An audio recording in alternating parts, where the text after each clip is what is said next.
খোদা ভীতি, আল্লাহর ভয় মানুষকে কোথায় পৌঁছে দেয়।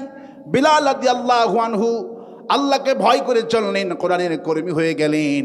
আর সেই বিলালকে আল্লাহ পাক আরশে আজিম পর্যন্ত পৌঁছে দিয়ে গেল। ওমর ফারুক রাদিয়াল্লাহু তাআলা দ্রুত বেগে রাত জেগে জেগে জনগণের মাল পাহারা দিচ্ছেন।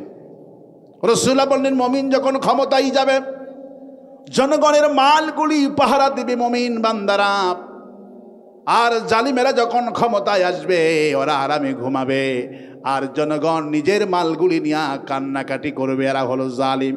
এরা কি? এরা হলো জালিম। জালিম আমার দেশ থেকে বিদায় হয়েছে, পড়ছে আলহামদুলিল্লাহ, পড়ছে আলহামদুলিল্লাহ। মানুষের জান মালের কোনো নিরাপত্তা ছিল না। টাকা রাখবো ব্যাংকে, আমার টাকা পর্যন্ত বিদেশে পাচার করছে। এরা ছিল জালিম। এরা কি ছিল? قال رسول الله صلى الله عليه وسلم فإن الله ظلمة يوم القيامة। রাসূলুল্লাহ বললেন, জুলুম হলো অন্ধকার। যারা জুলুম করবে অন্ধকারে দুনিয়াও পৌঁছবে, আখিরাতেও পৌঁছবে। জুলুমের ফল পাচ্ছে তো? পাচ্ছে না? আমার ভাইয়েরা, ওমর ক্ষমতায় আসার পর থেকে ওমর রাদিয়াল্লাহু তাআলা রাতের বেলায় ঘুমান না, জনগণের মালগুলি পাহারা দিতেছেন, কে খেয়ে আছে না খেয়ে আছে। ওমর দ্রুত বেগে আযান শুনলেন বেলালের, দৌড় দিচ্ছেন। হঠাৎ করে একটা বাড়ি থেকে আওয়াজ আসছেন, মেয়ে কণ্ঠ। ওমর রাদিয়াল্লাহু আনহু ধমকে দাঁড়িয়ে গেলেন। আজান হলো, এরা আবার কিসের গল্প করে দেখি, একটু শুনি দেখি। কান লাগালেন। মা বলছে, মেয়ে রে, দুধে পানি মিশতে দুধ তো আজকে কম হয়ে গেল, সকালের বাজারটা আমাদের ধরতে হবে। বাজারটা ফজরের পরে যে বাজার লাগে, ওই বাজারে দুধ বিক্রি করতে হবে আমাদের। প্রতিদিন 5 কেজি দুধ হতো, আজকে 2 কেজি হয়েছে, 3 কেজি পানি মিশ কর। প্রথমে মা তাকে বলছেন, বাবা কুয়ার পানি তো অনেক দূর থেকে সুইচ টিপ দিলে তো এখন পানি উঠে যায়, কিন্তু আগে তো এই সিস্টেম ছিল না, কুয়া ছিল। কত যে কষ্ট করে আমার মায়েরা আমাদের জন্য পানি উঠিয়েছে।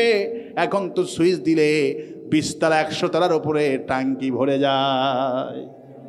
ঠিক কিনা বলে? মেয়ে বলছে, মা পানি কতটুক আনবো, তোমার তো অজুর পানি বেশি লাগে না। এবার মা বলছেন, না অজুর পানির দরকার নাই, পানি বেশি করে নিয়ে আসো, 5 কেজির মতো পানি নিয়ে আসো। মেয়ে বলছেন, 5 কেজি পানি কি করবা? বললো, দুধ আজকে কম হয়ে গেল, এই দুধে পানি ভেজাল দিতে হবে। মেয়ে বলছেন, মাজি তুমি জানো না ক্ষমতায় বসেছে আমিরুল মুমিনিন ওমর রাদিয়াল্লাহু তাআলা আনহু, যদি দুধে ভেজাল ধরা পড়ে যায় তোমার হাত কিন্তু কাটা হবে। মা বলছেন, মেয়ে কোথায় ওমর, আর কোথায় ওমরের গোয়েন্দা বাহিনী, আর কোথায় কাকে বাবা? এবার মেয়ে বলছেন, মাজি আমি বুঝতে পারলাম ওমর গোয়েন্দা বাহিনী ঘুমায়, ওমরও ঘুমায়, কিন্তু আমার আপনার স্রষ্টা জেনে লা তাখুজুহু সিনাতুন ওয়ালা নাওম। আমি এমন আল্লাহ, আমি এমন রব, আমার তন্দ্রাও নাই নিদ্রাও নাই, আমি কখনো ঘুমাই না। মেয়ে বললেন, মাজি ওমর ঘুমাতে না পারে, ওমরের বাহিনী ঘুমায়, ওমর ঘুমায়, কিন্তু তোমার আমার রব যিনি তিনি তো ঘুমান না। ওমর শুনে এক দৌড় দিয়ে চলে গেলেন বাড়িতে, নামাজ পড়লেন। নামাজ পড়ে ছেলে আব্দুল্লাহকে ডেকে বললেন, ছেলে রে, আমি একটা মেয়ে দেখে এলাম, ওইখানে যে দেখে আসো তো মেয়েটার বিবাহ হয়েছে নাকি, বিবাহ যদি না হয় আমি বিবাহ করব। এবার এই গোয়ালিনীর সামান্য গোয়ালিনীর মেয়ে দুধ বিক্রি করে খায়। ওমরের মতো বিশ্ববিখ্যাত ব্যক্তি প্রেসিডেন্টের বাড়িতে গোয়ালিনীর মেয়ে পুত্রবধূ হয়ে গেলেন কিসের বদলতে? কিসের বদলতে? তাকওয়া। তাকওয়া কার ভয় ছিল? কার ভয় ছিল? তাকওয়ার ভয় যদি আল্লাহর কাছে আপনার থাকে, আপনি যদি ভয় ভিতরে আসি বাহিরে ভুল হয়ে গেছে, আল্লাহটা গ্রহণ করবেন না। আল্লাহ দেখবে বান্দার অন্তরেরটা কোন সুবহানাল্লাহ। এবার কারা কারা খুশি দুহাত তুলে আল্লাহ রাব্বুল আলামিন দেখায় দেন। আল্লাহ কবুল করুন বলে আমি, আর আসতে বলি আমি, আমরা কোরআন শুনতে এসেছি। কি শুনতে এসেছি? কোরআন। নবী করিম সাল্লাল্লাহু আলাইহি ওয়াসাল্লামের জীবনে হাজার হাজার মুজিজা ছিল, শ্রেষ্ঠ মুজিজা তার নাম হলো কোরআন। তার নাম কি? তার নাম হলো কোরআন। আল্লাহ পাক বলছেন, মা আনজালনা আলাইকাল কুরআনা লিতাশকা। হে নবী, তোমার প্রতি আমি কোরআন নাজিল করলাম। লোকেরা টিটকারি করে, লোকেরা তোমার সাথে মস্করা করে, কি কোরআন নাজিল করেছি? আমি তোমাকে কোরআন নাজিল করেছি। ওরা যতই টিটকারি করুক, ফাজলামি করুক, আমি এমন কোরআন দিলাম তোমাকে, এই কোরআন দুর্ভোগ পাবে না। কোরআন তোমার কাছে আছে, তুমি বিশ্ব মাতবর, তুমি হবা গোটা দুনিয়ার হিরো। কোন সুবহানাল্লাহ। আল্লাহ পাক কসম খাচ্ছেন, কফ ওয়াল কুরআনিল মাজিদ। আমি আল্লাহ শপথ করছি, কসম করছি, এই মর্যাদাবান কোরআনে কসম করছি, এই কোরআন অত্যন্ত মর্যাদাবান। যারা শেখে তাদেরও মর্যাদা হয়ে যায়। যারা শেখে তাদের কেমন মর্যাদা। ওয়ান উসমান রাদিয়াল্লাহু তাআলা আনহু قال قال رسول الله صلى الله عليه وسلم خيركم من تعلم القرآن وعلمه। ওসমান বললেন, রাসূলুল্লাহ বলে, এই পৃথিবীতে সর্বোত্তম ব্যক্তি হলো সেই ব্যক্তি যে ব্যক্তি কোরআন শরীফ শেখে আর কোরআন শরীফ শিখায়। এই ব্যক্তির মর্যাদা আল্লাহর কাছে হাজার হাজার গুণ বেশি হয়ে যায়। কোরআন যারা শেখে আর কোরআন যারা শিখায়, এদের মর্যাদা আল্লাহর কাছে অনেক বেশি। কিন্তু আজকে মর্যাদা কাদের? আমাদের সভাপতি এত বুদ্ধি, এত জ্ঞান আল্লাহ তাকে দিয়েছেন। আমি শুনতে পারলাম এলাকার মানুষ, এখানকার মানুষ যেখানেই তাফসীর মাহফিল হয় উনি ওনাকে রাখেন কেন? ওনার মধ্যে আল্লাহ কোরআন দিয়েছেন, ইলম দিয়েছেন। রাসূলুল্লাহ বলছে, ইন্নাল্লাহা ইয়ারফাউ বিহাযাল কিতাব। একটা মানুষের সম্মান হয়, এর মূল কারণ হলো কোরআন। আর একটা লোকের পতন হয়, আর একটা নেত্রী দেশ থেকে পালায়া যায়, এর কারণও হলো কোরআনে কারীম। দেশ থেকে পালায়, মূল কারণ হলো কোরআন। আর একটা লোককে সম্মান করে, মূল কারণ কি? সাইদি হুজুরকে সম্মান করি, গোটা দেশের মানুষ তার জন্য চোখের পানি ফেলে কান্দে। ইন্নাল্লাহা ইয়ারফাউ বিহাযাল কিতাব। একটা মানুষের যে সম্মান হয়, হাসিনা যদি মরে যায় দেশের মানুষ কবে আলহামদুলিল্লাহ। কি ঠিক না? আওয়ামী লীগের যারাই মরছে সঙ্গে সঙ্গে লোকেরা ফেসবুকে স্ট্যাটাস মারে, কয় আলহামদুলিল্লাহ। কারণ কি? কোরআনের সাথে সম্পর্ক নাই। আর যাদের কোরআনের সাথে সম্পর্ক, এই লোকটার মৃত্যুর খবর আসলে লোকেরা পাগল হয়ে যায়।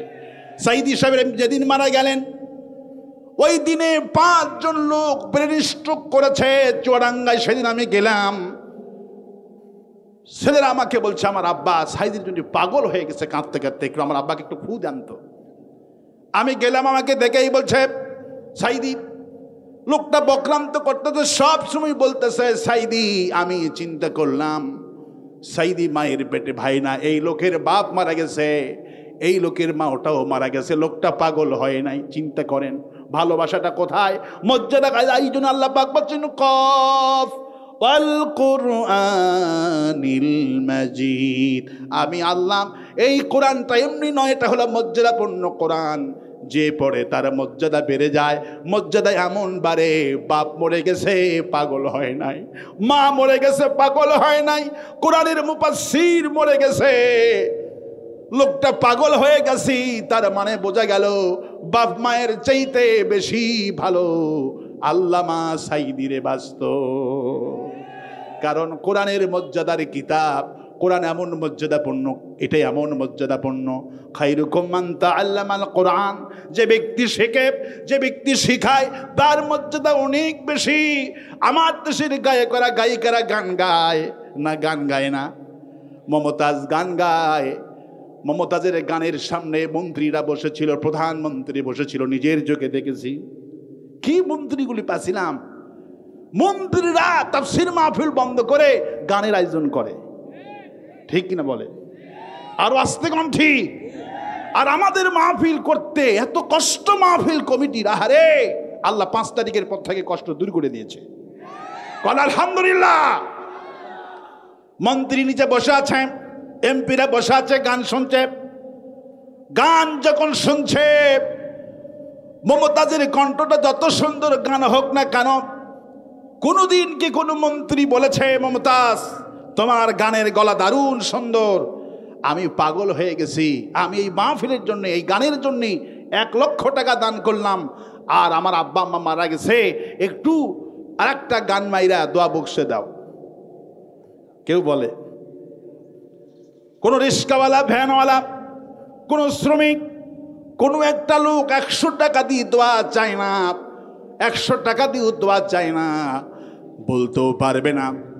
100 টাকা দিয়ে বলবে না আমার আব্বা মারা গেছে, আমার আব্বার জন্য একটা গান মাইরা দোয়া কর, এই দোয়াটাও চাবে না। কারণ সে জানে এই মমতাজের গানের গলাটা যত সুন্দর হোক না কেন, এ হলো কোরআন বিরোধী, এর কাছে কোরআন নাই, এর কাছে দোয়াও নাই, এর কাছে কোরআন নাই, এর কাছে দোয়াও নাই।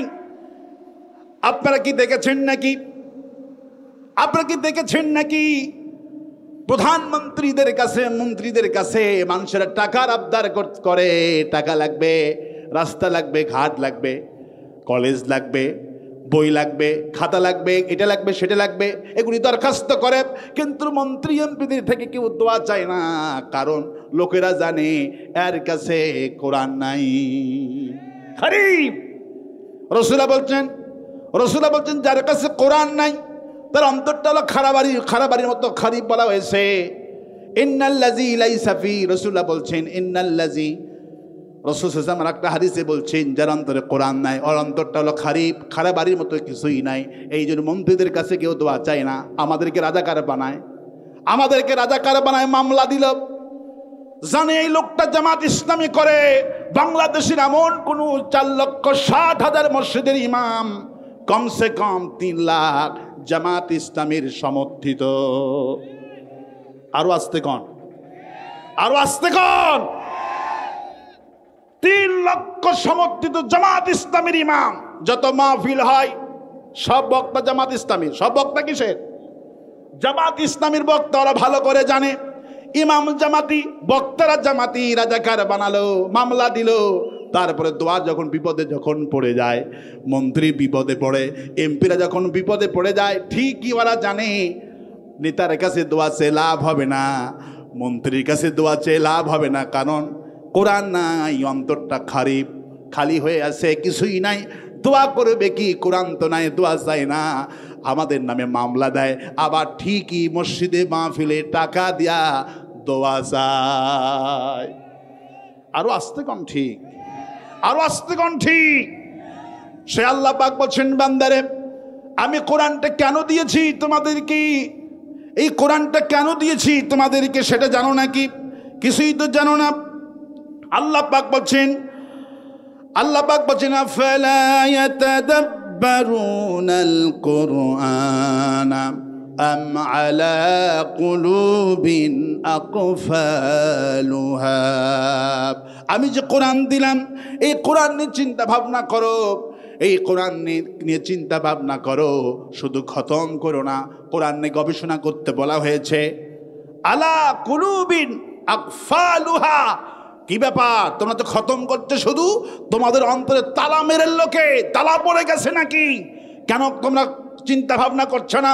কোরআনকে নিয়ে চিন্তা ভাবনা করে বিজ্ঞানগুলি আজ উন্নত হচ্ছে। উন্নত দেশে যে উন্নত হয়, আমেরিকার যে এত ডেভেলপ, এত উন্নত বিমান বানালো, মোবাইল, গোটা দুনিয়া কন্ট্রোল করছে আমেরিকা। আল্লাহু আকবার বলে, যাই যেটাই বলুক, গোটা বিশ্ব নিয়ন্ত্রণ করছে আমেরিকা। আল্লাহু আকবার বলে। আমেরিকার যে শুধু গুগল অফিস, ওটা হলো বাংলাদেশের 3 গুণ বড়। আল্লাহু আকবার বলে। গুগল অফিস যেটা, ওটা হলো বাংলাদেশের 3 গুণ বড় একটা অফিস। গুগল অফিস ম্যানহাটন হলো মোবাইল সেন্টার।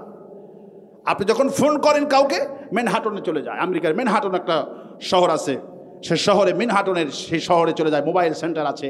গোটা বিশ্ব নিয়ন্ত্রণ করছে আমেরিকা। কারণ আল্লাহ বলছেন আফালা ইয়াতাদাব্বারুনাল কুরআন, আমি যে কোরআনটা দিছি শুধু খতমের জন্য নয়, আমি এর মধ্যে কি দিয়েছি গবেষণা করো, চিন্তা করো। নাসার 3 জন বিজ্ঞানী গত বছর সূরা ফাতিহাকে গবেষণা করে 3 জন বিজ্ঞানী মুসলমান হয়ে গেছে। আরো আস্তে কোন সুবহানাল্লাহ। তারা এই আয়াতে কারিমানে গবেষণা করেছেন। وَلَقَدْ آتَيْنَاكَ سَبْعًا مِنَ الْمَثَانِي وَالْقُرْآنَ الْعَظِيمِ। আমি যে কোরআন দিলাম, হে রাসূল, আমি যে তোমাকে কোরআন দিলাম, কিন্তু তার সঙ্গে পূর্ণাঙ্গ একটি সূরা দিয়েছি, আয়াত দিয়েছি, সেটির নাম হলো সূরাতুল ফাতিহা। আল্লাহ পাক বলছেন আমি আপনাকে কোরআন দিয়েছি, তার সাথে একটা বরকতপূর্ণ সূরা দিয়েছি, পূর্ণাঙ্গ সূরা দিয়েছি, 7টা আয়াতে কারিমা দিয়েছি। সাবআম মিনাল মাসানি বলা হয়েছে, 7টি আয়াত দিয়েছি, সেটি হলো সূরাতুল ফাতিহা। আল্লাহু আকবার। নাসার 3 জন বিজ্ঞানী তারা চিন্তা করলেন, গবেষণা করলেন, যাচ্ছে আল্লাহ যে গোটা কোরআনে এই আয়াতে বলছেন ওয়ালাকাদ আতাইনা সাবআম মিনাল মাসানি, হে রাসূল আমি তোমাকে দিয়েছি পরিপূর্ণ গঠিত একটি আয়াত, 7টি আয়াত। সুবহানাল্লাহ বলে বিজ্ঞানগুলি 19 বছর ধরে নাসার 3 জন বিজ্ঞানী সূরা এই আয়াতে ব্যাখ্যা করে সূরা ফাতিহা গবেষণা করলেন। তারা গবেষণা করে তারা গত বছরের ডিসেম্বরে 3 জন হাফেজ কোরআনকে তারা দাওয়াত করলেন, যারা হেফজ করেছে এবং তেলাওয়াত সহিহ শুদ্ধ আছে, এদেরকে ডাক দিলেন। ডাক দিয়ে 3 জনের সামনে কাঁচের গিলাস ভর্তি পানি রাখলেন। পানি রেখে 3 জনকে বলছে, বাবা তোমরা 3 জন সূরাতুল ফাতিহা পড়ে গিলাসের মধ্যে ফু দিয়ে দেবা। 3 জন হাফেজ কোরআন একসঙ্গে সূরা ফাতিহা শেষ করলেন, দম করে পানির মধ্যে ফু দিয়েছে। 3 জন বিজ্ঞানী অজান্তে আল্লাহু আকবার বলে বেহুশ হয়ে পড়ে গেছে। তাদের হুঁশ যখন ফিরে আসলো, জুনিয়র বিজ্ঞানীগুলি তাদেরকে জিজ্ঞেস করলো, স্যার কিছুই বুঝলাম না, আপনি বেহুশ হয়ে পড়ে গেলেন কেন? কে হয়েছে আপনার? কেন 3 জন বেহুশ হয়ে গেলেন? কি হলো আপনাদের? দেখলেনটা কি? ওনারা বললেন, আমরা অনুভিক্ষণ যন্ত্র দিয়ে দেখতেছিলাম, যখন 3 জন হাফেজ কোরআন সূরা ফাতিহা পড়ে যখন পানির বোতলের মধ্যে গ্লাসের মধ্যে ফু দিয়েছে, আমরা দেখতে পেলাম পানির রংটা সোনালী কালার ধারণ হয়েছে। আকাশ থেকে কি যেন নাজিল হলো পানির মধ্যে। আমরা খালি চোখে এটি দেখতে পারতাম না, যন্ত্র দিয়ে দেখলাম। দেখে আমরা 19টা বছর ধরে 3 জন মহাকাশে গিয়েছি, আমরা নভোচারী ছিলাম, যেখানে গিয়েছি কোরআনকে গবেষণা করেছি, আর দেখলাম এটা এমন সাফা, এটা এমন আয়াতে কারিমা যা বললে রং কালার হয়ে চেঞ্জ হয়ে গেল। আল্লাহ পাক সেই জন্যই বলছেন, ওয়ানুনাজ্জিলু মিনাল কুরআনি মা হুয়া শিফাউ ওয়া রাহমাতুল লিল মুমিনিন ওয়া লা ইয়াজিদুজ জালিমিনা ইল্লা খাসারা। আমি আল্লাহ রাব্বুল আলামিন এই কোরআনকে ওষুধ বানিয়ে দিয়েছি, মুমিনদের জন্য এমন ওষুধ দিয়েছি, মুমিন বান্দারা ওগা ক্লান্ত হয়ে যাবে, কোরআনে কারীম তেলাওয়াত করে ফু দিয়ে দিবে, আর তারা সুস্থ হয়ে যাবে। কোরআন শুধু কোরআন নয়, কোরআন হলো মহা ওষুধ। সাহাবা আজমাইনগুলি কোরআন দিয়ে চিকিৎসা করতো। আল্লাহু আকবার বলেন। আবু সাঈদ খুদরি রাদিয়াল্লাহু তাআলা আনহু, তিনি জিহাদের ময়দানে গেছেন, তিনি সেনাপতি ছিলেন জিহাদের।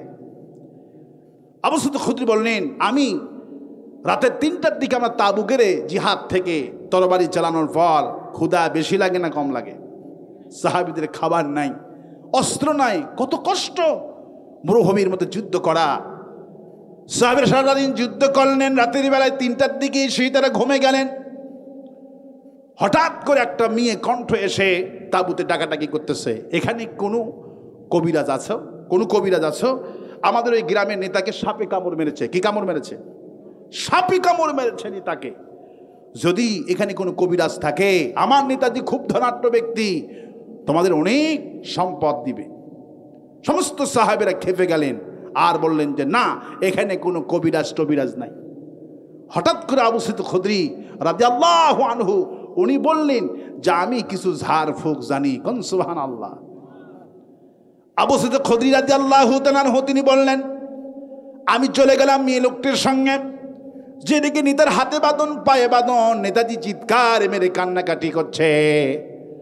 আমি কোরআনে কারীম তেলাওয়াত করলাম, লোকটার কপালে একটা ফু দিয়ে দিলাম। একটা ফু দিয়েছে অমনি উনি নিজে নিজে হাতের পায়ের বাঁধন খুলে দিয়েছে, ওনার মুখে হাসি ফুটেছে। আমি আশ্চর্য হয়ে গেলাম, এইভাবে কোনোদিন আর কবরে জিকির আমি জীবনে করি নাই। রাতের বেলায় খুশি হয়ে ওই ধনাঢ্য ব্যক্তি আমাকে 20টি ছাগল উপহার দিল, আমাকে অনেক কিছু খেজুর দিলেন, অনেকটা আটা দিলেন। হুজুর বলছে 30টি, আল্লাহু আকবার বলে। আমি বর্ণায় 20টি পেয়েছি, 30টি। আমার ভাইয়েরা অনেক কেজি 20 কেজি তাকে চিনি দিলেন, আটা দিলেন, গম দিলেন, অনেক হাদিয়া দিলেন। 30টা শুধু ছাগলই দিয়েছে। কোন সুবহানাল্লাহ। কত বড় মন, আল্লাহু আকবার বলবেন না? খুশি হয়ে গেছে। একটা ফুতেই যখন সাবের বিষটা ভালো হয়ে গেছে, 30টা ছাগল উপহার দিয়ে গেলেন। তাবুতে নিয়ে আসলেন। রাসূল কারীম সাল্লাল্লাহু আলাইহি সাল্লাম ফজর নামাজ পড়ার পর একজন সাহাবীকে বললেন দৌড় দাও। ইয়া রাসূলুল্লাহ কোথায় দৌড় দেব? হুজুর বললেন ওই জায়গায় দৌড় দাও যেই জায়গাতে আবু সাঈদ খুদরি রাদিয়াল্লাহু আনহু তাবু গেড়ে শুয়ে আছে। যে বড় রাতের বেলায় যে কবিরা জিকিরি করে 30টি ছাগল পেয়েছো, খেজুর পেয়েছো, দুধ পেয়েছো, মিষ্টি পেয়েছো, গিয়া বলো রাসূলুল্লাহর জন্য যেন 1 ভাগ রেখে দেয়, সব যেন তারা বিতরণ করে খায় না। একটু পরে বিশ্বনবী তাবুতে আসলেন। আবু সাঈদ খুদরি রাদিয়াল্লাহু আনহু ডেকে বলতেন, আবু সাঈদ খুদরি তুমি কেমনি 30টি ছাগল পেলে, আর কি কেমন করে এত হাদিয়া পেলে বলো? আবু সাঈদ খুদরি বলে রাসূলুল্লাহ হে ঘটনাটাই এই, কেউ তো রাজি হলো না, মেয়েকে ধমক দিলেন। আমি আশা করে গেলাম আমি কিছু ঝাড়ফুঁক জানি। আপনি একদিন বলেছিলেন আল্লাহ পাক আমাকে এমন সূরা দিয়েছে, আমি ওই লোকটার কপালে শুধু আপনার ওপরে আয়াত যখন নাজিল হয়ে গেল আপনি তাফসীর করতেছিলেন আর বলতেছিলেন ওয়ালাকাদ আতাইনাকা সাবআম মিনাল মাসানি ওয়াল কুরআনাল আযীম। হে নবী আমি আপনাকে কোরআন তো দিছি, 7টি আয়াত কারিমা দিয়েছি, পূর্ণাঙ্গ আয়াত সূরাতুল ফাতিহা। রাসূলুল্লাহ বললেন কেউ যদি এই কোরআন যদি 7 বার দম করে, প্রতিটা দিন 41 দিন হাদিসে এসেছেন, যদি দম করে করে কোনো দুরাগ্য বেদিকে যদি পান করানো হয়, রাসূলুল্লাহর হাদিস, ওই মহাবেদি ক্যান্সার হোক আর যাই হোক সব রোগগুলি ভালো হয়ে যাবে। রাসূলুল্লাহ আরেকটা চিকিৎসা দিতেন, এই চিকিৎসা হয়তো অনেক আলেমেরা জানবেন। রাসূলুল্লাহ আরেকটা চিকিৎসা দিতেন, এই চিকিৎসা করবেন। আমার একটা আত্মীয়র 2টি কিডনি ড্যামেজ হয়ে গেছে, আমাকে বলছে ভাই আপনারা তো অনেক পড়াশোনা করেছেন, মাদ্রাসায় ছাত্র যেহেতু, আমার কিডনি তো ড্যামেজ হয়ে গেল, আমার তো ডায়ালিসিস করতে হচ্ছে, আমার তো অবস্থা শেষ। আমি তখন তাকে বললাম রাসূল কারীম সাল্লাল্লাহু আলাইহি সাল্লাম ফজরের ওযু করার পানিটা বাঁচাতেন। রাসূল কারীম সাল্লাল্লাহু আলাইহি সাল্লাম ফজরের ওযু করতেন, আর ওযুর পানি রাসূলুল্লাহ মগে করে নিয়ে ওযু করতেন, মগে নিতেন, বেশি পানি নয়। কোনো কিতাবে এসেছে রাসূলুল্লাহ সাল্লাল্লাহু আলাইহি ওয়াসাল্লাম 100 টাক পানি দিয়ে ওযু করেছে। কোন সুবহানাল্লাহ। 100 টাক পানির বিশ্বনবী ওযু করেছেন। এখনো মিডল ইস্টে আমি সেদিন দেখলাম সৌদি আরব, দুবাইয়ের কোটি কোটি টাকারা পতিরা পানি অপচয় করেন না, হাফ প্লেট একটা পানি দিয়ে 3 জন ওযু করলো। আল্লাহু আকবার বলেন। আমার ভাইয়েরা রাসূলুল্লাহ মগে করে নিয়ে ওযু করতেন, এবং ওই মগে রাসূলুল্লাহ সকালবেলা উঠেই ভুট্টার খই খাইতো। আল্লাহু আকবার বলেন। রাসূল সাল্লাল্লাহু আলাইহি ওয়াসাল্লাম ওযু করতেন আর বলতেন ওযুর পানি যতটুকু বেঁচে গেল এই পানি হলো সাফা, যে যে রোগের জন্য খাবা আল্লাহ তাকে সাফা দান করে দিবে। আমার ওই আত্মীয়কে আমি বললাম তুমি ওযু করো মগে পানি নিয়ে। তিনি একটা আরএফএল থেকে একটা মগ কিনলেন, আরএফএলের, ওযু করতে লাগলেন, পানি বাঁচালেন, বাজারও পানিগুলো খেতে লাগলেন। এখন 2 বছর হয়ে গেল, ডায়ালিসিস করতে হয় না, আল্লাহ তারে কিডনি ভালো রেখে দিয়েছে। রাসূলুল্লাহ এমন কোন রোগের চিকিৎসা কোরআন থেকে দেয়নি। আল্লাহ পাক বলছেন শুধু কোরআন না, এটা হলো মহা ওষুধ। وَنُنَزِّلُ مِنَ الْقُرْآنِ مَا هُوَ شِفَاءٌ وَرَحْمَةٌ لِلْمُؤْمِنِينَ। এই কোরআন হলো মুমিনদের জন্য মহা ঔষধ, কিন্তু যারা কোরআন বিরোধী এদের কিন্তু কার্যকারী হবে না। ওয়ালা ইয়াজিদুয যালিমিনা ইল্লা খাসারা। যারা কোরআন বিরোধী এদের কোনো রোগ ভালো হবে না, বরঞ্চ কোরআন শুনলে ওদের ভেতরে অ্যালার্জি চুলকানি শুরু হয়। কোরআন শুনলে ওদের ঈমান বাড়ে না, ওরা মাহফিল থেকে উঠে দৌড় মারে। এই কি খবর, এই উঠছেন কেন? মানে কিছু কিছু অ্যালার্জি মার্কা লোক থাকবেই সব জায়গাতেই, ঠিক কিনা বলেন? সব জায়গাতেই অ্যালার্জি। আমার বন্ধুগণ, আমার ভাইয়েরা, ভয় পাওয়ার কোনো কারণ নাই, হতাশ হওয়ার কোনো কারণ নাই। এই কোরআন হলো ওষুধ। কোন সুবহানাল্লাহ। এই কোরআন হলো ওষুধ। কোরআন দিয়ে রাসূলুল্লাহ চিকিৎসা করতেন, সাহাবীরা চিকিৎসা করতেন। ওমর ফারুক রাদিয়াল্লাহু আনহু যখন প্রধানমন্ত্রী হলেন, উনি প্রধানমন্ত্রী হওয়ার পর কোরআন ছাড়া কোনো চিকিৎসা নাই। সুবহানাল্লাহ বলেন। হাসপাতালগুলিতে ওমর রাদিয়াল্লাহু আনহু বোতলের মধ্যে ফু দিয়ে পাঠাইয়া দিতেন। সুবহানাল্লাহ বলেন। শুধু সূরা ফাতিহা, শুধু কি? শুধু এই সূরাতুল ফাতিহার ফু গোটা মদিনায়, গোটা দুনিয়ায় ওমরের ফু চলে যেত। লোকেরা গিয়ে বলতো ওষুধ নিব না, ওমরের পানি পড়া আছে নাকি? কোন সুবহানাল্লাহ। ওমরের পানি পড়া আছে। 7 জন রোম সম্রাটের প্রেসিডেন্ট 7 জন ইহুদিকে পাঠিয়েছিল, বিশাল সম্পদ দিয়ে ইসলামকে ধ্বংস করে দাও, ওমরকে ধ্বংস করে দাও। ওরা যখন মদিনায় আসলেন, আসার পরে একটা দুরূহ ব্যাধিতে পরিণত হয়ে গেল, খুব মারাত্মক ব্যাধি। ওরা গোটা দুনিয়া ঘুরলেন, অসুখ ভালো হলো না। তখন একজন ইহুদি খবর দিল, তোমরা যদি উমরের সঙ্গে দেখা করতে পারো তোমরা তো মরে যাবা, এই রোগের চিকিৎসা তো কেউ করতে পারবে না, মরণপূর্ণ ক্যান্সার মতো একটা রোগ হয়ে গেল সেই যুগে। যদি উমরের সঙ্গে দেখা করতে পারো আর উমর যদি তোমাদেরকে একটু ফু দেয়, আমি আমার বিশ্বাস তোমরা ভালো হয়ে যাবা। সুবহানাল্লাহ।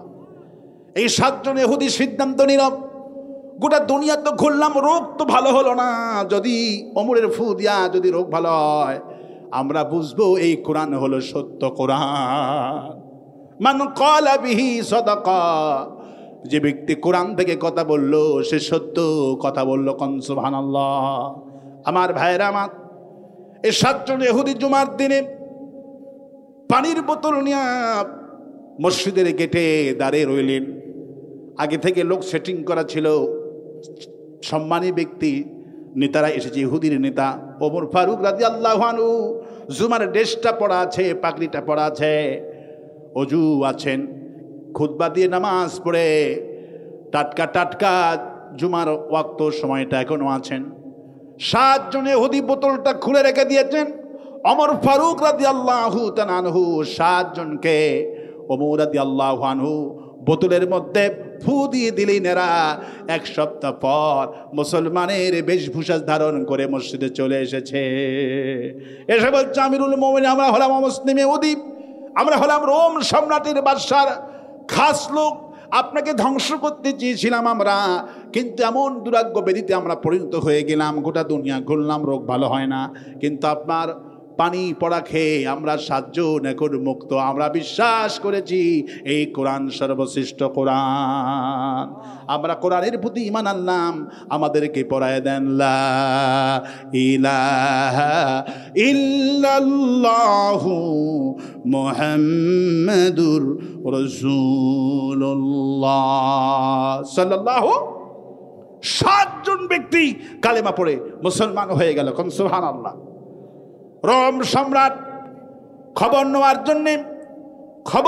জন্যে এই 7 জনকে বার্তা পাঠাইয়া দিল।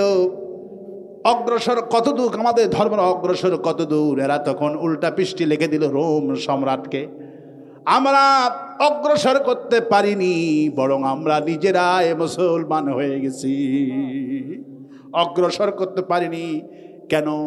ওরা তখন বাদশাকে, প্রেসিডেন্টকে পুরা ঘটনা শুনালেন। আমরা উপাক্রান্ত হয়ে গেছিলাম, রোগ ভালো হয় না, কোরআন, যেই কোরআনকে ধ্বংস করার জন্য আমরা আসছিলাম, আবার সেই কোরআনের প্রতি ঈমান যখন আমরা আল্লাহ বিশ্বাস করলাম, ওমর যখন কোরআনে কারীম থেকে যখন ফু দিয়ে দিল, আল্লাহ আমাদের ভালো বানায় দিছে। হঠাৎ করে এই কথা বাদশার কানে চলে গেল। সেই যুগে রোম সম্রাট ছিলেন, আজকে যেমন আমেরিকা গোটা বিশ্ব মাতবর, সেই যুগের বিশ্ব মাতবর ছিল রোম। কে ছিল বলে? আল্লাহ রাব্বুল আলামিন এই কোরআনে কারীম একটা সূরা নাজিল করেছেন, গুলিবাতির রোম। হে রাসূল, রোমকরা পরাজিত হবে, রোমের ভূখণ্ডে কালেমার পতাকা উড্ডীন হবে। আল্লাহু আকবার বলে। আল্লাহ পাক আগে থেকে রাসূলকে সুসংবাদ দিচ্ছেন, প্রথমে আল্লাহ হেটিং করছেন গুলিবাতির রোম, রোমকরা পরাজিত হবে। নাসরুম মিনাল্লাহি ওয়া ফাতহুন করিব ওয়া বাশশিরিল মুমিনিন। কোনো টেনশন করবেন না, আজকের ষড়যন্ত্র দেখে ভয় পাবেন না। অচিরেই আমি সাহায্য করব, বিজয় দান করব। ওরা দেশ থেকে ডিবি হারুনকে রেখে পালায়া যাবে। আমার সাহায্য যখন আসবে, তখন ডিবি হারুন কাজ করবে না, সেনাবাহিনী কাজ করবে না, দেশ থেকে পালাইতে বাধ্য হয়। একটা দুইটা নয়, 400-র মতো পার্লামেন্ট সদস্য মিয়াগুড়ি সংরক্ষিত আসন দিয়া 350 সবগুলি বিলুপ্ত হয়ে গেছে। ওই সংসদ গণভবন এখন জাদুঘর পরিণত হয়ে গেছে। আরো আস্তে কন ঠিক, আরো আস্তে কন ঠিক। আমার ভাইয়েরা, রোম সম্রাট ওনার 20 বছরের মাথার যন্ত্রণা। কত বছর? 20 বছরের মাথার যন্ত্রণা। উনি পাগল হয়ে যান, পার্লামেন্টে বেশিক্ষণ থাকতে পারেন না। হঠাৎ করে মাথায় বুদ্ধি আসলো, আচ্ছা আমার মাথার বুদ্ধি তো, আমার মাথার যে যন্ত্রণা, আমি তখন মারা যাব।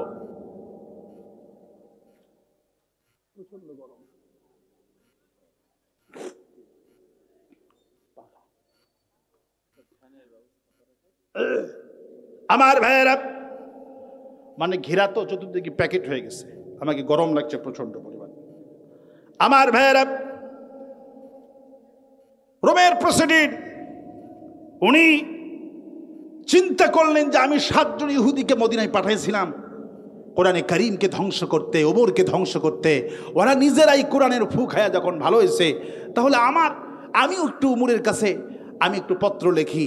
তিনি রাতের বেলা চিন্তা ভাবনা করে বিশ্ব মাতবর, সেই যুগের রোম সম্রাট ছিল রাসূল সাল্লাল্লাহু আলাইহি ওয়াসাল্লাম, যদি আজকে আসতেন তাহলে আল্লাহ পাক আমেরিকার কথা এবং ইসরায়েলের কথা, যারা বিশ্ব মাতবর, রাসূল আজকে হাইলাইট করতে জানাতেন।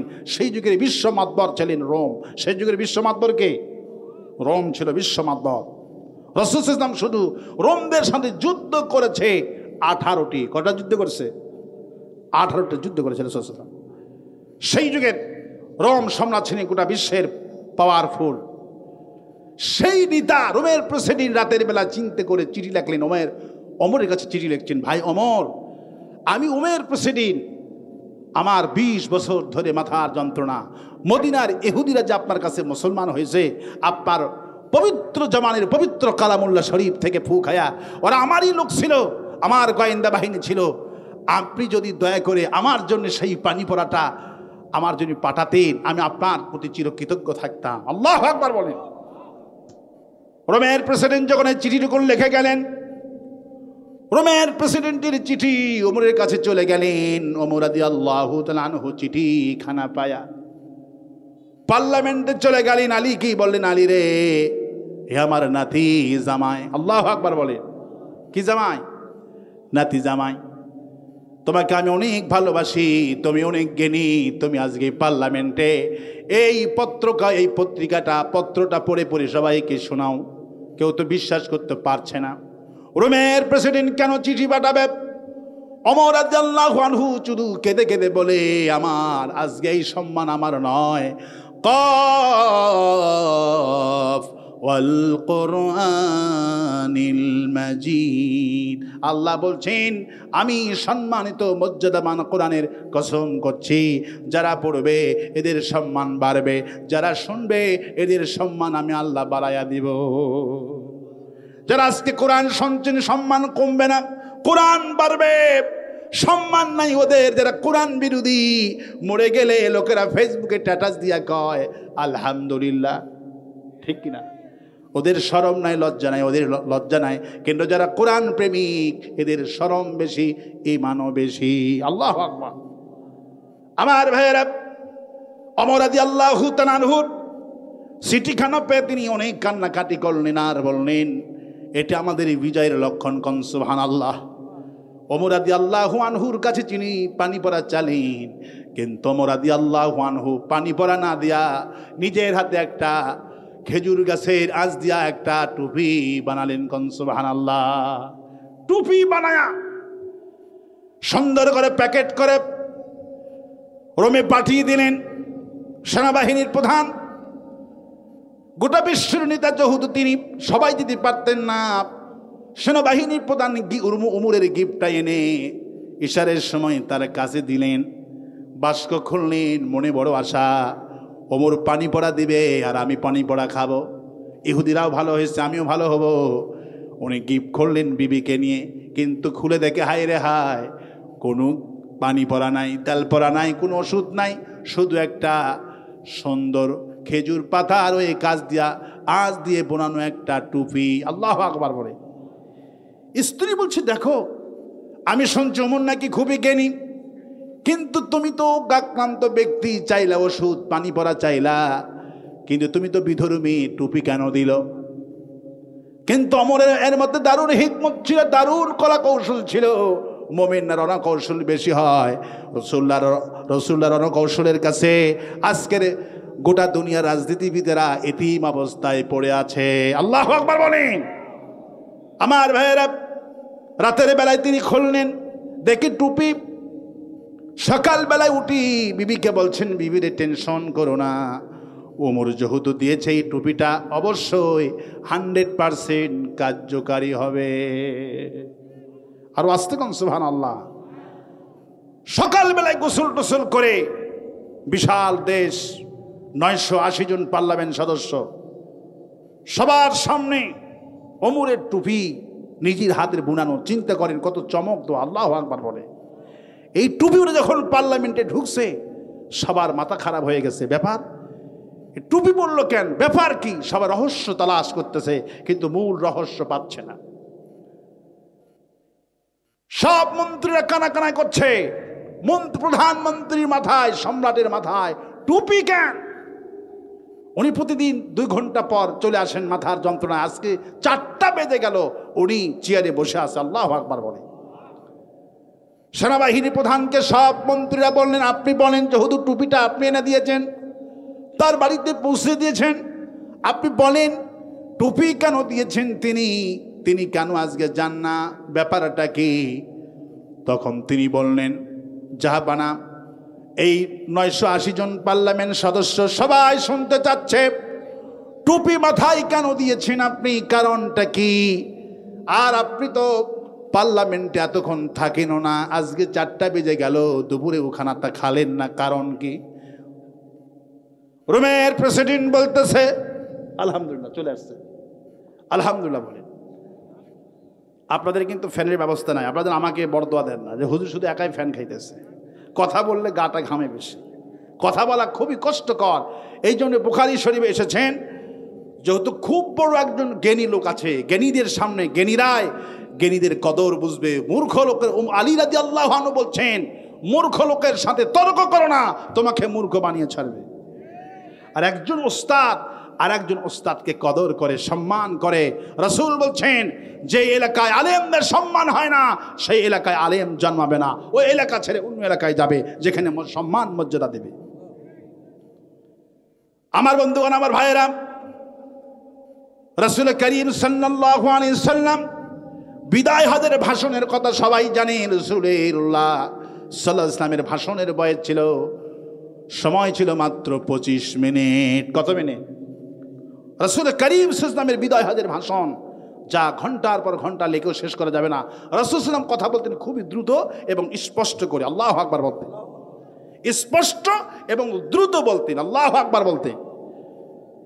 এবং কোরআন পড়তেন থেমে থেমে, আল্লাহু আকবার বলে। এবং 25 মিনিট ছিল বিশ্বনবী সাল্লাল্লাহু আলাইহি ওয়াসাল্লামের সর্বোচ্চ জীবনের সেরা বক্তব্য। আর আমার দেশের বক্তারা 2 ঘন্টা বলে, তারপরে বলে তেমন কিছু বলতে পারলাম না, আগামী বছর যদি দাওয়াত দেয় কিছু বলার চেষ্টা করবো, বেটার মাথা খারাপ, ঠিক কিনা বলে? যদি বলার মতো বলতে পারো 5 মিনিটে অনেক বলা যায়। হুজুর 2টা হাদিস বলেছে, 3 মিনিটে উনি মাইক ধরেছিলেন, 2.5 মিনিটে পার হয়েছে, 3টা হাদিস বলেছে। যারা জানে 3 মিনিটে 3টা হাদিসের মধ্যে তাফসীর যতদিন হবে সব বক্তারা মিলে হুজুরের একটা হাদিসের আলোচনাও শেষ করতে পারবে না। আল্লাহু আকবার বলে। এই জন্য কথা অল্প বলতেন, রসুল কথা অল্প বলতেন, খুবই অল্প। আল্লাহ বলছেন লাগবে মরিদন, অনার্থক কথা মুমিন বলতে পারবে না। মুমিনদের কথা হবে হিসাব করা, কারণ সব কথা রেকর্ড করছেন কে? কে রেকর্ড করছে? সব কথা রেকর্ড হচ্ছে আমাদের। আমার ভাইয়েরা, 980 জন পার্লামেন্ট সদস্যর আবদার, সেনাবাহিনীকে বললেন আপনি চলে যান। আপনি বলেন কেন টুপি পড়েছে আর পার্লামেন্টে আজকে যান না কেন? এবার পার্লামেন্টের ভেতরে উনি জবাব দিলেন, আপনারা জানেন আমার 20 বছরের মাথার যন্ত্রণা। কত বছর? 20 বছরের মাথার যন্ত্রণা। আমার যন্ত্রণা কিছুতেই ভালো হয় না, আমি পাগল হয়ে যাওয়ার মতো হয়েছিলাম। ইহুদির গোয়েন্দা বাহিনীকে মদিনায় পাঠাইছিলাম, ওই গোয়েন্দা বাহিনীরা রোগ ক্লান্ত হয়ে গেছিল, বাঁচবে না এমন অবস্থা তাদের হলো। ওমর রাদিয়াল্লাহু আনহুর পবিত্র কোরআনের কারিমের পানি পড়া খায়া 7 জন ইহুদি মুসলমান হয়ে গেছে। গোপন কথা তোমাদের আমি বলে দিলাম, আমি চিন্তা করলাম কোরআন তো ওষুধ হিসাবে আমরাও গ্রহণ করতে পারবো। ওমর রাদিয়াল্লাহু আনহু আমাকে তেল পরা দিলেন না, পানি পরা দিলেন না, উনি আমাকে একটা টুপি উপহার দিয়েছে। বিশ্বাস করো, যখন থেকে দিয়েছি আমার চোখ থেকে শান্তির কারণে অটোমেটিক পানি বের হচ্ছে, আর আমার মাথার যন্ত্রণা নাই। সেনাবাহিনী প্রধান তো অবাক হয়ে গেলেন, কি আশ্চর্য কথা, টুপি মাথায় দিলে পানি ঝরে, মাথাটা ঠান্ডা হয়ে যায়, অবাক করা কথা। সেনাবাহিনী প্রধান টুপিটুকু নিয়ে মাথায় দিলেন, 1 মিনিট গেল না, অটোমেটিক 2 চোখের কোণাতে পানি পড়ছে। উনি কাঁদছেন, অসুখ তার শরীরে যত ছিল সব দূর হয়ে গেল, সব 880-980 জন মন্ত্রীর আবদার হয়ে গেল। জাহাপানা, আপনার কাছে আমাদের একটা আকুল আবেদন। আবেদনটুকুন হলো এই, আপনার এই মাথার টুপিটার সেনাবাহিনী প্রধান দিল, 2 মিনিট গেল না, কাঁদলেন, অসুখ ভালো হয়ে গেছে। আমাদেরও তো নানান অসুখ, আমরা অক্লান্ত হয়ে আছি। আপনার কাছে আপনার রাত যত গভীর হোক না কেন, এই টুপি আমরা 1 মিনিট 2 মিনিট করে সবাই মাথা দিতে চাই। এই কুদরতি টুপি, আল্লাহর কুদরতি টুপি। ওমরের দোয়া হাতিয়া, ওমর পানি পড়া দিলে তো বাড়িতে পানি রাখতেন, বাড়িতে পানি খাতেন, একাই তো রোগ ভালো হয়ে যেত। কিন্তু ওমর জানে এই টুপি যদি আমি দিই পার্লামেন্টে যাবে, আর কোরআনের তাসির গোটা পার্লামেন্টে লেগে যাবে। একে একে করে 990 জন 80 জন পার্লামেন্ট সদস্যরা মাথায় দেওয়া শুরু করলেন। যে মাথায় দেয় 10 সেকেন্ডের মধ্যে মাথা ঠান্ডা হয়ে যায়, চোখ থেকে দর দর করে পানি পড়ে। আমার ভাইয়েরা, 990 জন এইরকম করে মাথায় দিল। গভীর রাত হয়ে গেল, বাড়িতে আসলেন বিবিকে। বিবি বলল, এত রাত হইল কেন? বলল, বিবি রে, তুমি তো বলছিলা এই টুপি দিয়া কাম হবে নাকি, কিন্তু এই টুপি না, এটা হলো মহা ঔষধ। উনি টুপি খুলে বিবিকে নিয়ে লাইট অফ করে ঘুমালেন। টুপি খুলে ঘুমালেন, বেদনা শুরু হয়ে গেল। টুপি মাথায় দেওয়া শুরু করলেন, বেদনা ভালো। টুপি থাকে যতক্ষণ, বেদনা ভালো ততক্ষণ। টুপি খুললেই বেদনা শুরু হয়ে যায়। আমার ভাইয়েরা, উনি টুপি মাথায় দিয়ে ঘুমালেন। হঠাৎ করে কে যেন এসে রুমের মধ্যে বলছে, প্রেসিডেন্ট টুপির দিকে তাকাও, তুমি আর ঘুমায়ো না, টুপির দিকে নজর করো। অন্ধকার রুমটা, উনি টুপির দিকে নজর করলেন, দেখে টুপির মধ্যখান থেকে নূরের আলো ভেসে আসছে। ভয় পেয়ে গেলেন, বিবিকে ডাক দিলেন, লাইট জ্বালালেন, দেখে টুপির মধ্যখান থেকে আলো ভেসে আসছে। এটা সাধারণ কোনো আলো না। ওমর রাদিয়াল্লাহু তাআলা আনহু সূক্ষ্ম করে গোপনে গোপনে 19টি অক্ষর লিখে দিয়েছে, বিসমিল্লাহির রহমানির রহিম। 19টি অক্ষর গোপনে লিখে দিয়েছেন। উনি কাঁদলেন, ঘুম হলো না, বিবিরও ঘুম হলো না। কি আজিম টুপি, কি কুদরতি টুপি!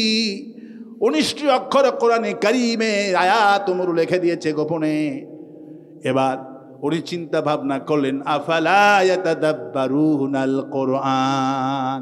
আল্লাহ বলছেন কোরআন নিয়ে গবেষণা করো, চিন্তা ভাবনা করো, শুধু খতম দিও না। আজকে আমার দেশে কোরআন নিয়ে গবেষণা নাই, কোরআন নিয়ে খতম, শুধু খতম। যারা কোরআন পড়ে তারা রাস্তায় বসে বসে হাফিজি মাদ্রাসার ছাত্ররা মাহফিলের জন্য, কালেকশনের জন্য ভিক্ষা করে। মাদ্রাসা যার কাছে কোরআন আছে তারা ভিক্ষা করে। এই জন্য আল্লামা ইকবাল বলছেন, ও জামানা মে মুআজ্জাজ থে মুসলমান হো কর, और तुम हो तारे के हुए कुरान हो कर। ওমরের কাছে কোরআন ছিল, ওসমানের কাছে কোরআন ছিল, আগেকার যুগে মুসলমানদের কাছে কোরআন ছিল। কোরআনের কালিসমা নীতি, কোরআনের তাজাল্লিতে গোটা রোম পর্যন্ত বাদশা পাগল হয়ে গেল। গোটা দুনিয়া কোরআনের মুঠোয় চলে আসলেন। আজ কোরআন পড়ি যারা ফকির হই তারা।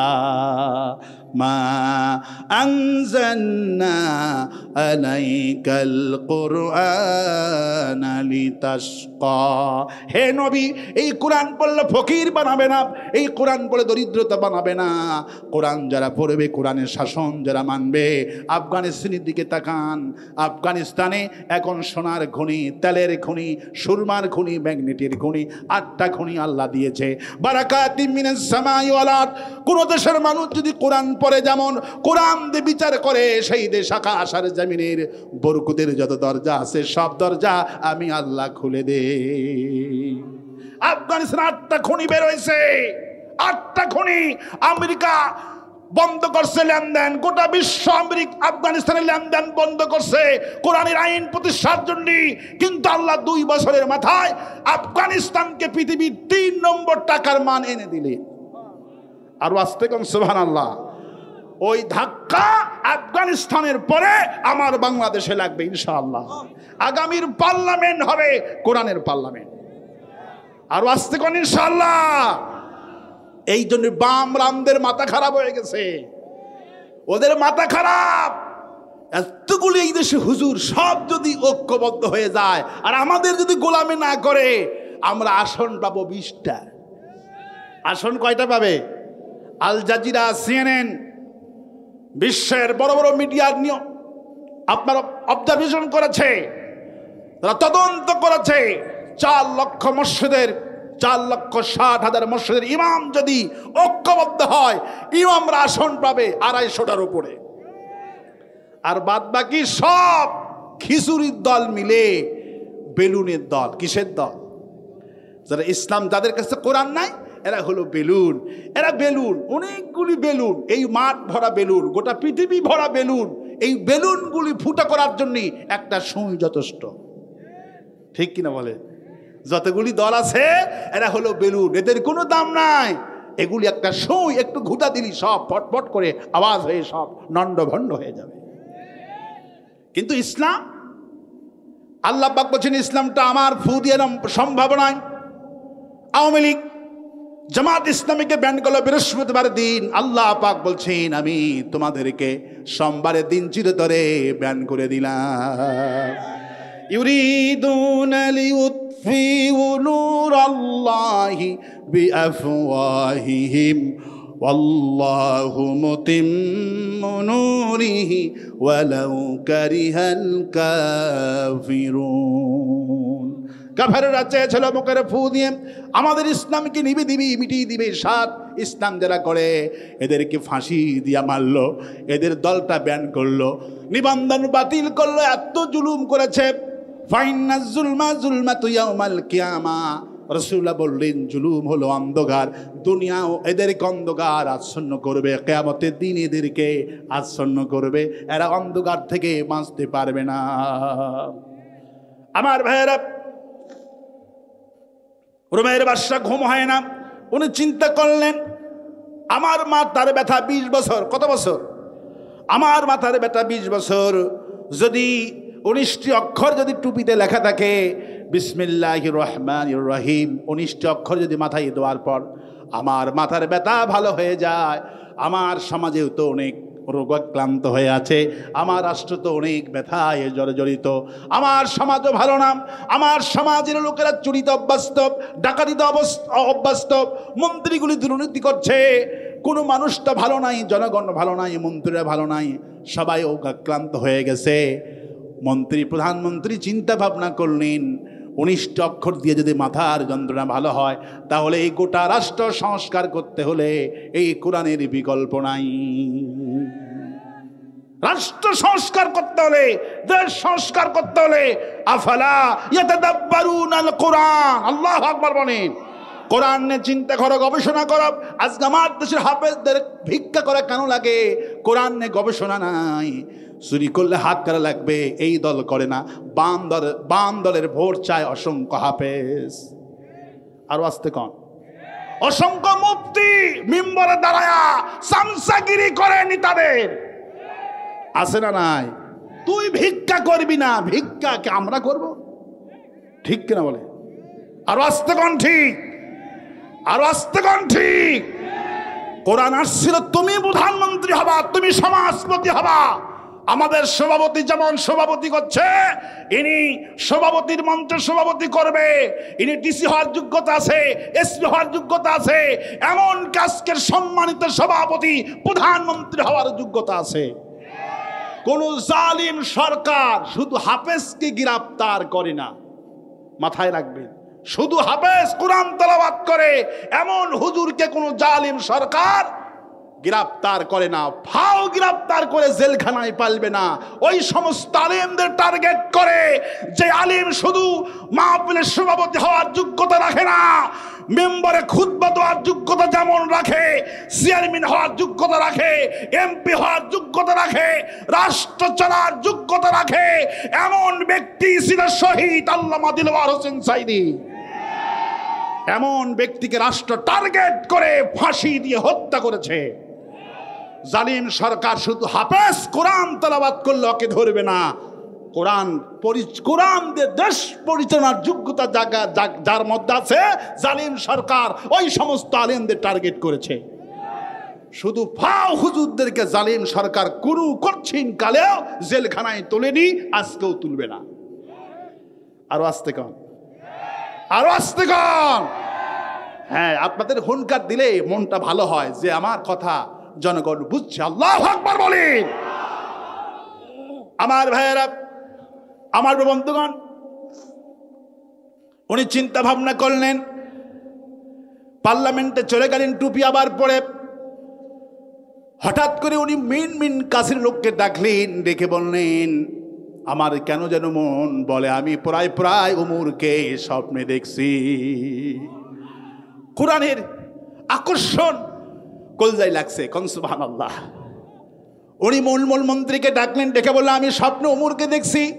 ওমর আমাকে অনেক আদর করলেন আর বলছেন আপনি আমার দেশে চলে আসেন, আপনার দাওয়াত থাকলো। উনি আর লোভ সামলাতে পারলেন না, একদিন বলে ফেললেন পার্লামেন্টে বলে ফেললেন, আমি মদিনায় যাব, আমার সফর সঙ্গী কারা কারা হবা। 980 জন পার্লামেন্ট সদস্য এক বাক্যে বলল, জাহাপানা আপনি যদি মদিনায় যান, আমাদেরও মনের আকাঙ্ক্ষা আপনার সাথে আমরা সবাই মদিনায় যাব। আল্লাহ তো অনেক আগে রসুলকে ইঙ্গিত করেছে গুলিবাতির রোম, হুজুর টেনশন করবেন না, রোমের বুকে রোমরা ধ্বংস হবে, পরাজিত হবে। আমি আল্লাহ রোমের ভূখণ্ডেও কালেমার পতাকা পার্লামেন্ট রুম পর্যন্ত করে দিব। ভবিষ্যৎবাণী কোরআনে কারিমে।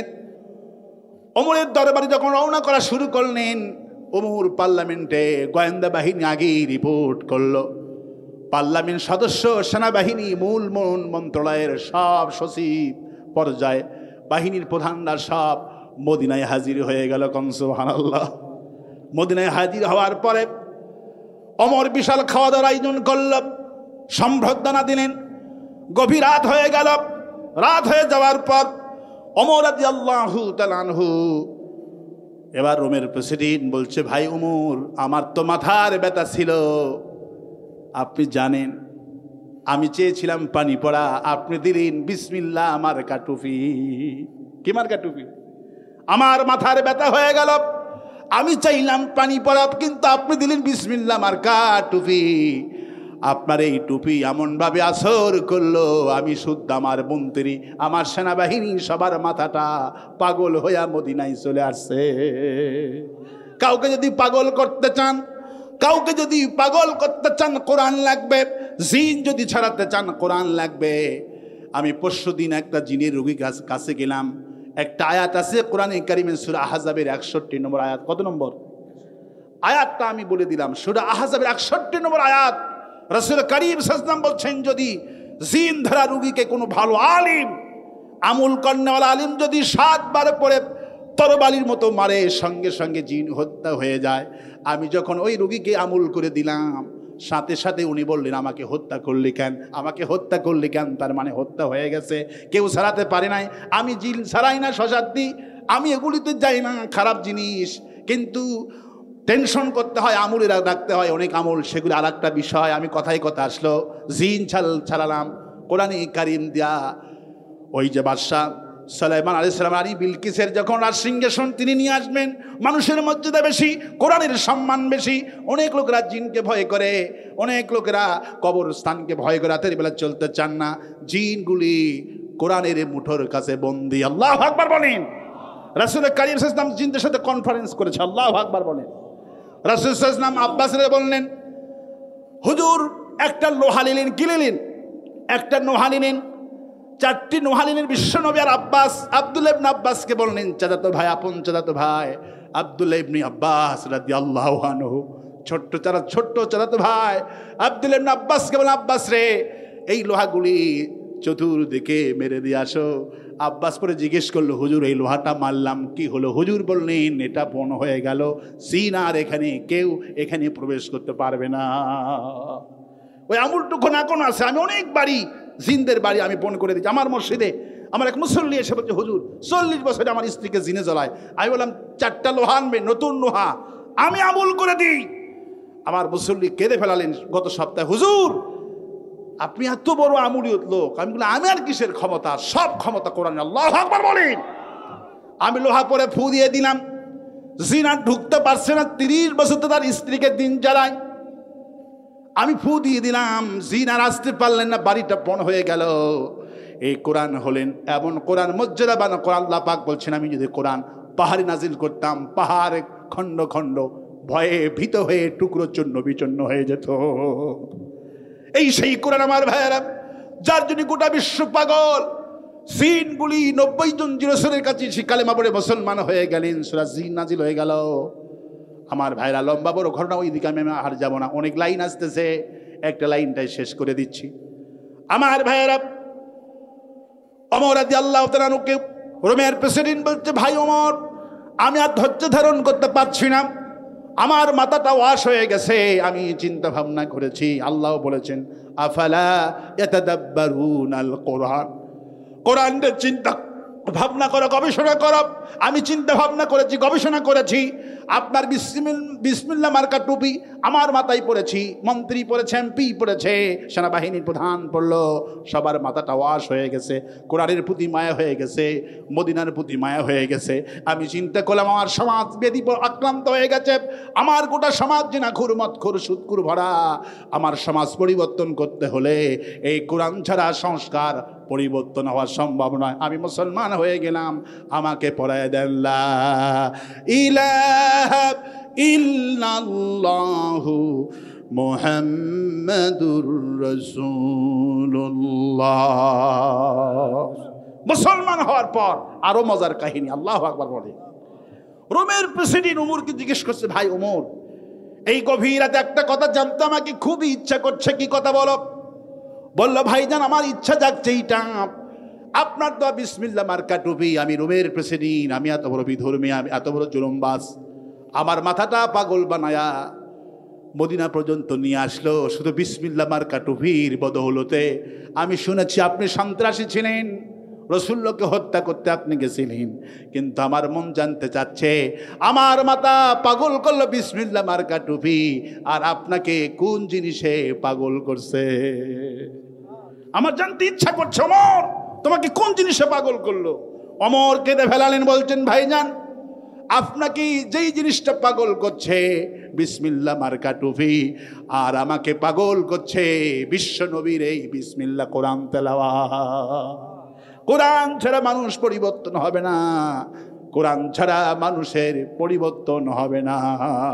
হিদায়াত করতে হলে এই কোরআন লাগবে। কি লাগবে? বলল তাহলে কেমন করে মুসলমান হয়েছেন ওই কাহিনীটা আমি শুনতে চাচ্ছি।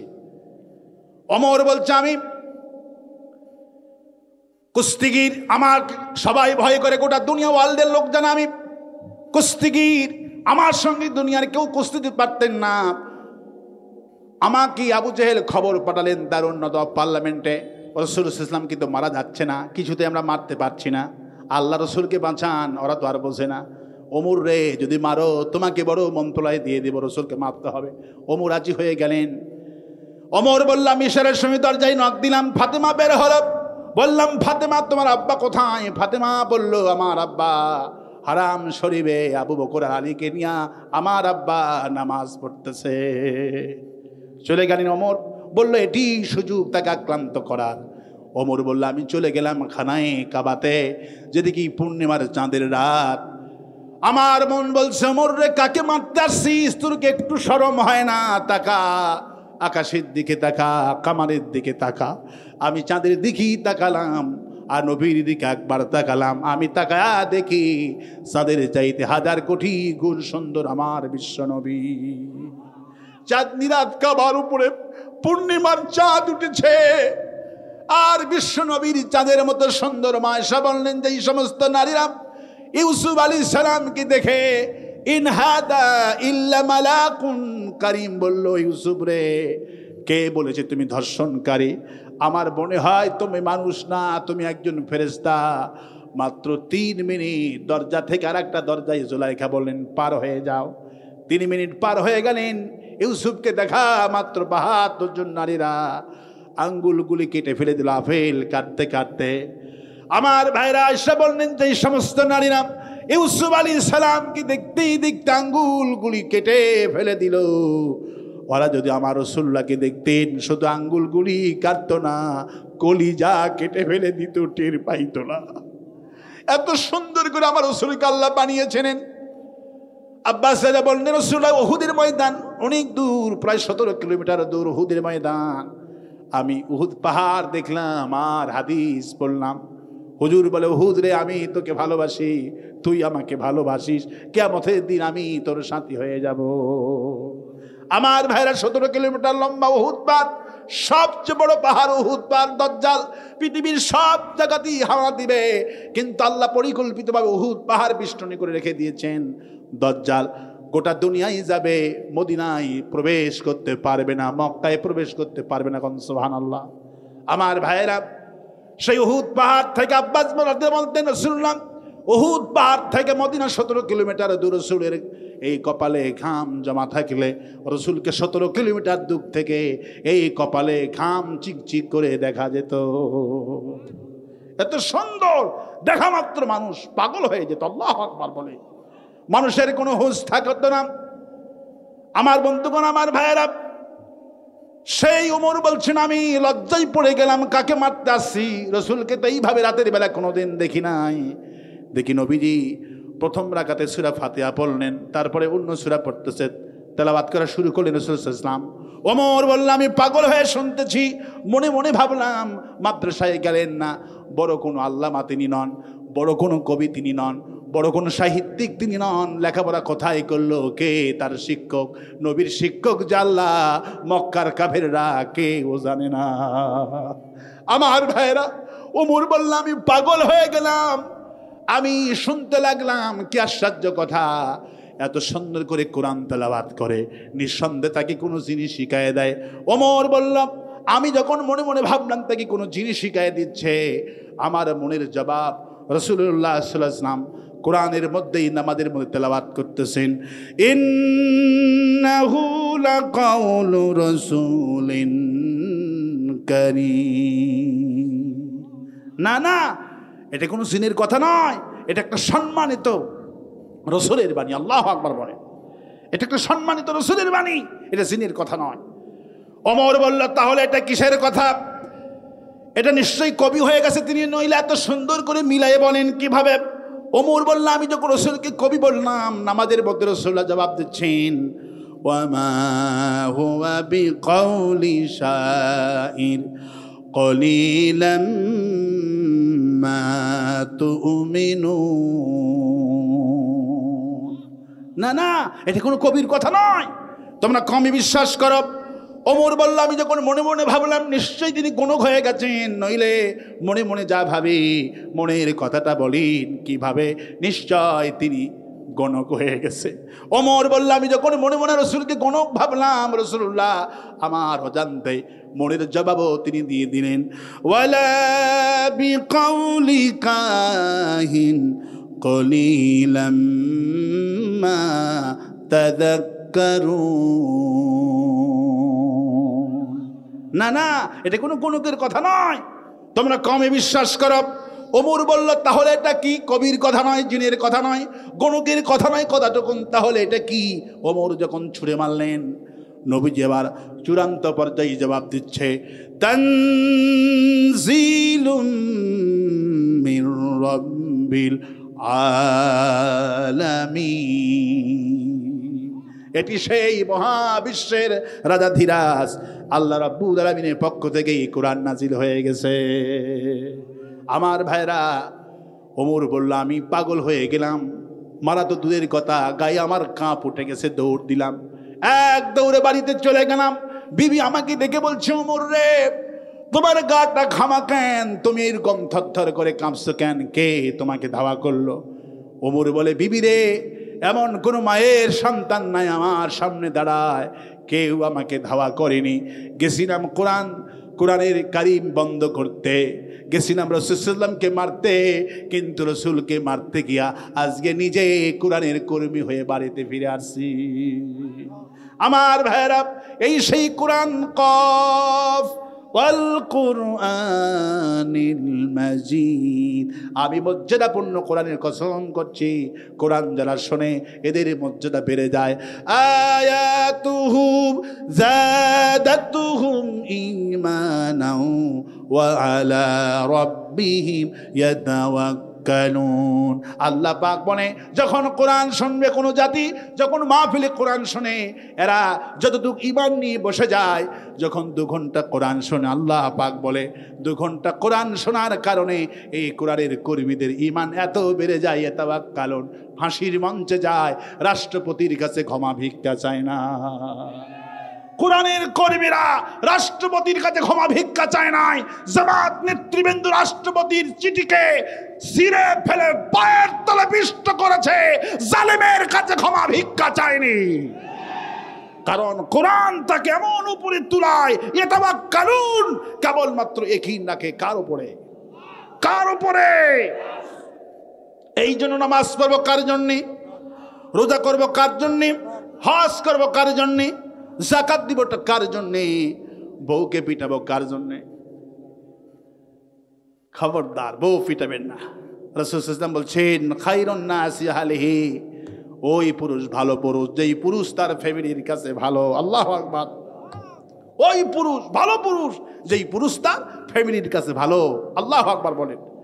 খবরদার, বিবিকে মারবেন না। আল্লাহ অর্ডার করছেন, হুন্না লিবাসুল লাকুম ওয়া আনতুম লিবাসুল লাহুন্না। আমি উভয়কে পোশাক করে বানালাম, মারা তো দূরের কথা। আল্লাহ পাক বলছেন, পোশাক করে বানালাম। পোশাকের অনেকগুলি কোয়ালিটি। পোশাক পরলে সম্মান বাড়ে, পোশাক পরলে মর্যাদা বৃদ্ধি হয়, পোশাক পরলে সৌন্দর্য বাড়ে, পোশাক পরলে শীত নিবারণ হয়, পোশাক পরলে শরীরটা গোপন হয়ে যায়, পোশাক পরলে অন্যরকম গেট আপ চলে আসে। পুলিশের পোশাক ভেনো, বিডিআরের পোশাক ভেনো, পোশাক দেখে দেখে চেনা যায়। এই যে লিবাসুত তাকওয়া, তাকওয়ারও একটা পোশাক আছে। কোন সুবহানাল্লাহ। হাফ শার্ট পরে নামাজ পড়ে এরা তাকওয়াবান হতে পারে না। হাফ শার্ট পরে মসজিদে যায়, জুমার দিনে সামান্য 3 টাকা দামের চেয়ারম্যান, 5 টাকা দামের মন্ত্রীর সামনে সাজুগুজু করে যায়, নতুন পাঞ্জাবি পরে যায়। ডিসি ডেকেছে, মন্ত্রী ডেকেছে, অমুক তমুক ডেকেছে, একটু ক্যামেরাম্যান আসবে, একটু ভিডিও হবে, কত সাজুগুজু করে। আর বিশ্ব রব্বুল আমিনের সামনে দাঁড়াও। জুমার দিনের রাসূল কারীম সাল্লাল্লাহু আলাইহি ওয়াসাল্লাম, একজন সাহাবী জিজ্ঞেস করছে, হুজুর আমি যদি জুমার দিনের জন্য শুধু জুমার নামাজ পড়বো, 2টি কাপড় ইস্তারা ভাবে আমি একটু বানায়া আমি ইস্টারা করে রেখে দিব। রসুল বলছেন অসুবিধা, জুমার নামাজের জন্য তুমি দুটা না আরো বেশি করে যদি শুধু জুমার নামাজ পড়বা, আল্লাহকে সেজদা দেবা, আরো 2-4টা জুব্বা পাঞ্জাবি সুন্দর করে বানায় রেখে দাও, আল্লাহ খুশি হয়ে যাবে। আর আসতে কম সুবহানাল্লাহ।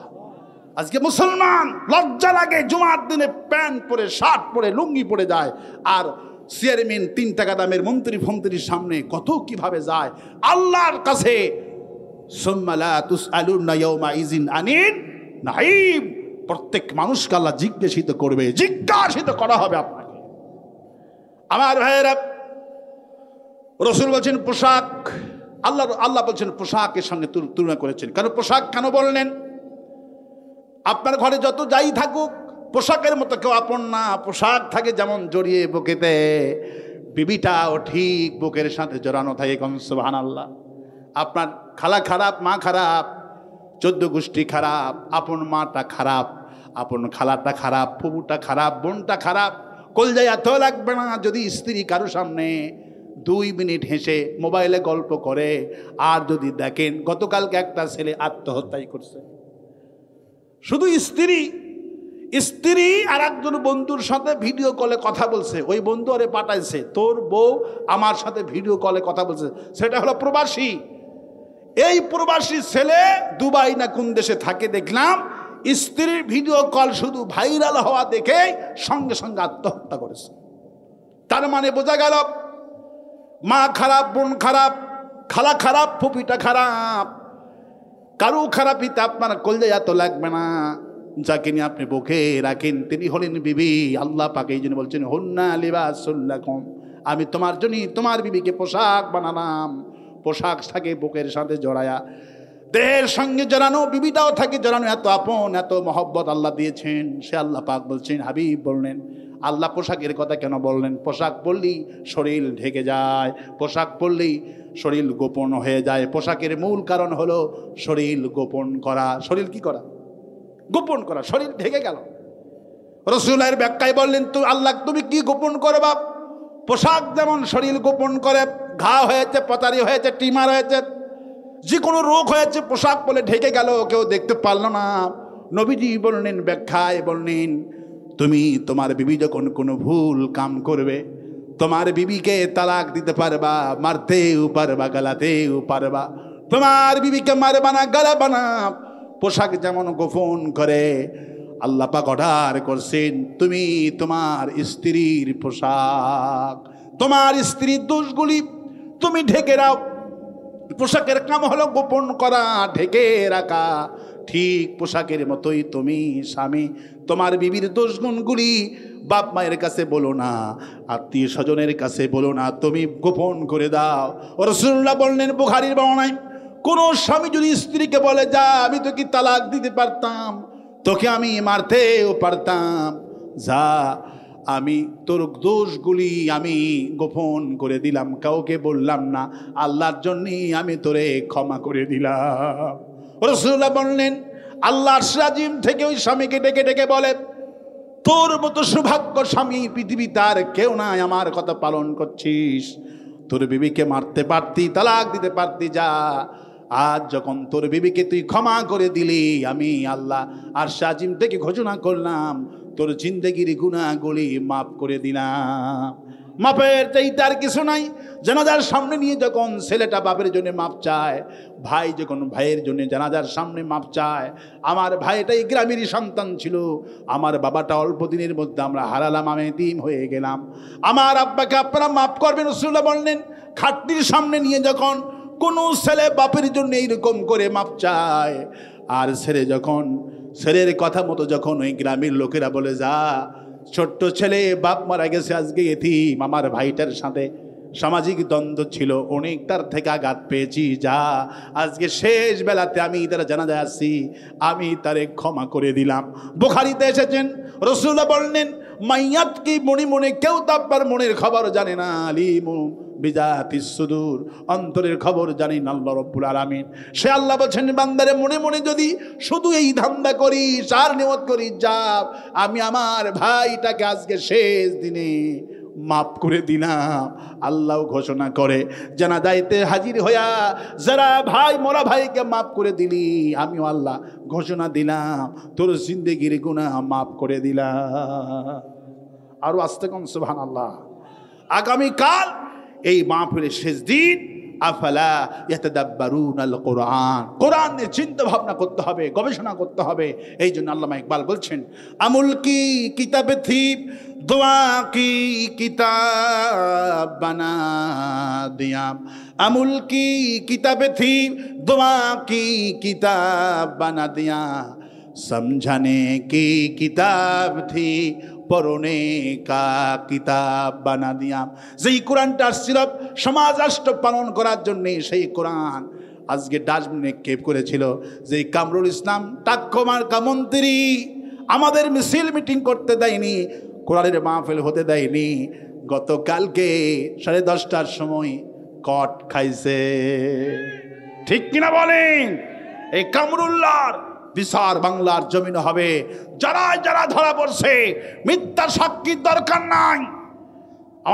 আমাদের অ্যাডভোকেট তাজুল ইসলাম উনি আমাকে বলছেন, গোলাম আজম ভাই, আমাদের নেতৃবৃন্দকে মিথ্যা সাক্ষী দিয়ে ফাঁসানো হয়েছে। যদি সত্য সাক্ষ্যর ভিত্তিতে বিচার করা হয়, হাসিনার 1000 বার ফাঁসি হবে। কত হাজার বার ফাঁসি হবে? 1000 বার ফাঁসি হবে। এই টাক্ক মন্ত্রী যারা আছে সবার ফাঁসি কার্যকর হবে বাংলার জমিনে ইনশাআল্লাহ। বলি ইনশাআল্লাহ। আমি এখন দোয়া করছি আগামীকালকে এই মাহফিল আল্লাহ ভরপুর করে দিন বলে আমি। প্রথম দিন মাহফিল জমে কম, প্রথম দিন মাহফিল জমে কম। আমি যদি এককভাবে থাকতাম আজকে এই মাহফিলে জায়গা হতো না। মনে করছে শেষ দিনই যাব। যাই হোক, এখন দোয়া করছি। আর আল্লাহুম্মা আমিন। রব্বানা যালামনা আনফুসানা ওয়া ইল্লাম তাগফির লানা ওয়া তারহামনা লানাকুনান্না মিনাল খাসিরিন। রব্বানা লা তুজিগ কুলুবানা বা'দা ইয হাদাইতানা ওয়া হাব লানা মিন লাদুনকা রাহমাতান ইন্নাকা আনতাল ওয়াহ্হাব। আয় আল্লাহ তাআলা, আমি তোমার একজন ছোট্ট নগণ্য গোলাম, পবিত্র কালামুল্লাহ থেকে তাফসীর করে এই ধুরুইল হাই স্কুল ময়দান থেকে তোমার দরবারে আল্লাহ মোহনপুর রাজশাহী থেকে